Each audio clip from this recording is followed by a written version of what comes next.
Hey everyone, welcome in. It's another edition of the Doug Russell Television Show right here on sportsradio1250.com. I know it's been a couple of weeks since we last spoke, at least in this forum, but a lot has been going on. The Brewers embarrassed themselves over the weekend against the Chicago Cubs, unfortunately. This after outscoring the Pirates 36-1 in a three-game set at PNC Park. Fortunately for the Brewers, they've got the Pirates coming back to Miller Park coming up this week. Jeff Suppan back to the bullpen. He loses his starting job after just two starts, but they were two abysmal starts, and Jeff Suppan, probably the biggest bust in Brewers free agent history. He's right up there with Jeffrey Hammonds and Franklin Stubbs. He's not going to be very well remembered when all is said and done. Also this weekend, the Packers draft took place. Brian Bulaga, the Packers first-round draft selection, number 23 overall out of the University of Iowa. I think he's going to be a really, really solid addition to the Packers.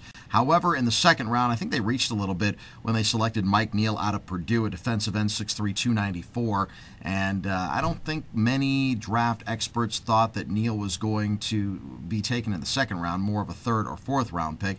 But one thing that Ted did this year that I really, really liked, and he's done it 3 years in a row, is he's moved up to take a player that he really, really liked. In this case, it was Morgan Burnett out of Georgia Tech. The Chicago Bears choosing a couple of slots after the Packers did at 71 after the trade was made. Rumor has it they wanted Burnett. They wound up taking another safety with that pick that they had, but Green Bay has now somebody that can compete with Atari Bigby for that starting position. Speaking of football, the Milwaukee Iron, as heard right here on sportsradio1250.com and on AM 1250 WSSP Radio, now 3-0 on the season. Hope to see you out there. Just in case you didn't know, I'm the stadium announcer down there at the Bradley Center, but it's a great time after the game. Fans are invited on the field to mingle with the players and the dancers, and it's a good time had by all. We'd love to see you down there. The next home game for the Milwaukee Iron coming up on May 7th against the Chicago Rush. That's a Friday night. The Brewers are out of town.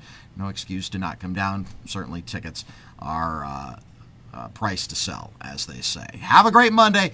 Go Bucks! Tonight we'll have a full recap of tonight's playoff game. Game number 4 between Milwaukee and Atlanta. The Bucks, of course, with a big blowout win on Saturday night at the BC. Let's keep that rolling tonight, and we'll talk to you tomorrow morning starting at 5 on the Doug and Mike Morning Show on AM 1250 WSSP, or stream us online right here at sportsradio1250.com.